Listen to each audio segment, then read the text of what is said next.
Welcome to Whisky.com, where fine spirits meet. My name is Lüning, Horst Lüning. I'm the master taster of Whisky.com, and today we have a very famous bottle here in my cask. It's the Famous Grouse. This is a blended Scotch whiskey, which happens to be, or had been, no, I think it is still the most often sold Scotch whiskey inside Scotland. Yeah, so this is what the Scots love and would like to have, and nearly in every bar, restaurant, wherever you look, the Famous Grouse is present, really. The Famous Grouse got its name from the grouse, which is here on the picture, on the label, and whenever you travel through Scotland, you might find those famous grouse walking around, sometimes, unfortunately, as a roadkill, but you can see them. They are quite popular in Scotland, as well as here on the whiskey. And there had been a computer game called The Famous Grouse, or The Grouse. I think it was a German play called Moorhuhn. Yeah, probably. And this was really made that whiskey famous here on the continent.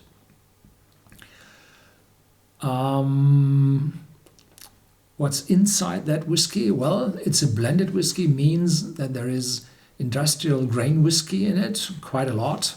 And I estimate the malt whiskey content of that bottle to 20 to 25%.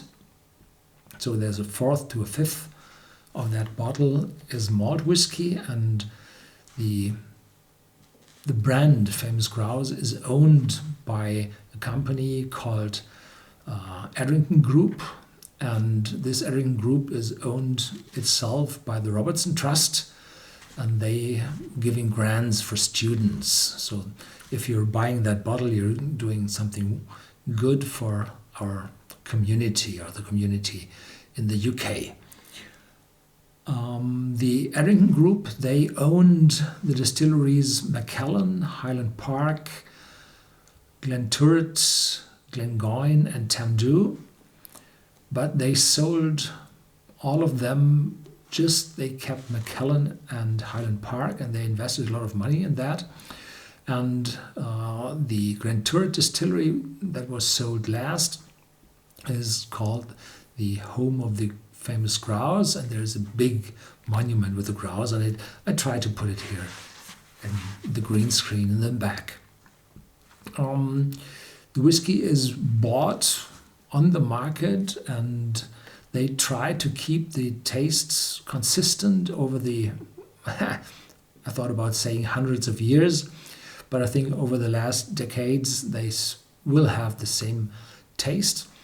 But this brand was established already in 1800, and in 1800 all those malt whiskey distilleries in the Highlands were illegal, and the whiskey was produced in the lowlands, so sometime they must have changed the recipe of this whiskey and changed to better malt whiskies in the Highlands, which happened to be illegal from 1823 to 24.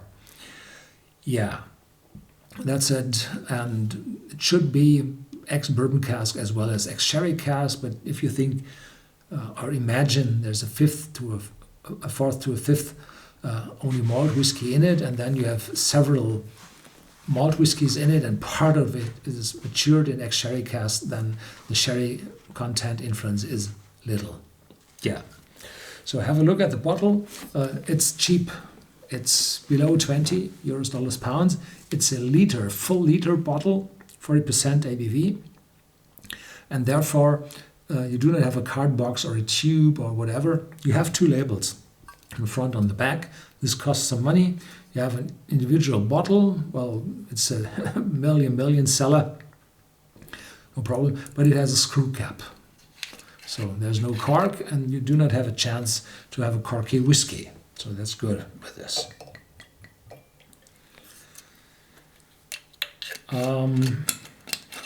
The design of the bottle changed over the years, and I last had that one 10 years ago here in front of the camera, and the bottle changed from that, and there'd been red stripe added here, which wasn't there before.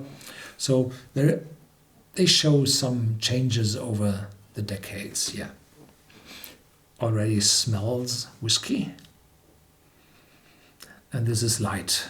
This is mild citrus notes becoming drier, and a light oaky edge. Yeah. Mm-hmm.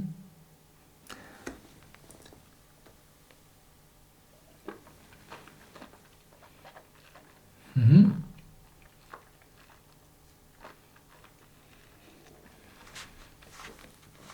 There's a big oiliness in it, and that's due to the grain whiskey. Then there's a spiciness, turning over to bitterness, which comes, I thought, in former times from the grain whiskey, but no, that comes from the reused casks, which are typically used for blended Scotch whiskey. Up to 9 or 10 times they use those casks. And after the vanilla, caramel, coconut notes are gone from the cask, the tannins are left over, and they always give some bitterness, some coffee notes, some spiciness. So the older or the more reused the casks are, the more bitter and intense the whiskey becomes during the maturation. So I know of whiskies which are a lot more oaky bitter, and this one is in between. The aftertaste does not show too long this oaky edge, this light bitterness, but it's bitter enough to mix very well into cocktails where the whiskey should show an edge. So this is a lot of juice and sweet and something in it. And if the whiskey isn't harsh, spicy, oaky enough, then you wouldn't recognize the whiskey. Then you could also take a vodka for adding up ABV. So this one has enough for that, and it's not too wild to have it neat. So still okay. And this whiskey is cheap enough that if you're invited to a party, don't bring the 6 packs of beer with you, which might add up in costs to those 20. Just bring a bottle of Famous Grouse and everybody would be happy, and they can mix it into Coke and everything. So this is where the Famous Grouse is for. Thank you very much for watching. Stay tuned. There's more to come.